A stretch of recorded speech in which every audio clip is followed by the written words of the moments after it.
পোলার এবং আয়তাকার কোঅর্ডিনেট সিস্টেমের উপর এটি হলো আমাদের আজকের কুইক সামারি। আচ্ছা, ম্যাপ, ভিডিও গেম কিংবা রাডার স্ক্রিনে কোনো কিছুর নিখুঁত অবস্থান ঠিক কিভাবে খুঁজে পাওয়া যায় কখনো ভেবেছেন? এর পেছনের গাণিতিক জাদুই হল এই সিস্টেমগুলো, যা আমাদের চারপাশের এই বিশাল জগৎকে মাপতে দারুণ সাহায্য করে। তো প্রথমত আসি আয়তাকার বা কার্তেসীয় সিস্টেমে।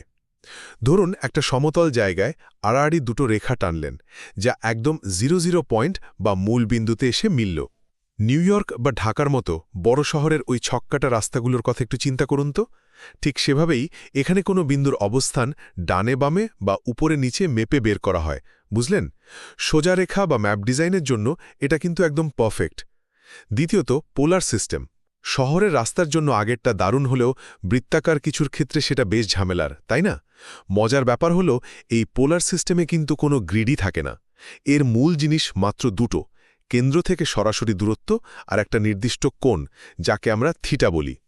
ওই যে রাডারের স্ক্রিনে সবুজ আলো যখন বৃত্তাকারে ঘোরে, দেখেছেন নিশ্চয়ই? ঠিক সেভাবেই এটা কাজ করে।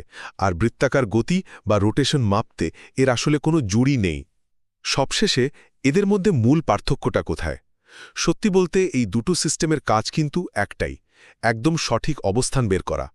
কার্তেসীয় সিস্টেম হল গ্রিড ধরে ধাপে ধাপে হাঁটা, আর পোলার সিস্টেম হল কেন্দ্র থেকে সরাসরি দূরত্ব মেপে একটা নির্দিষ্ট কোণে ঘুরে যাওয়া। কাজের সুবিধার উপর ভিত্তি করে আমরা আমাদের সুবিধামতো যে কোনো একটা বেছে নিই।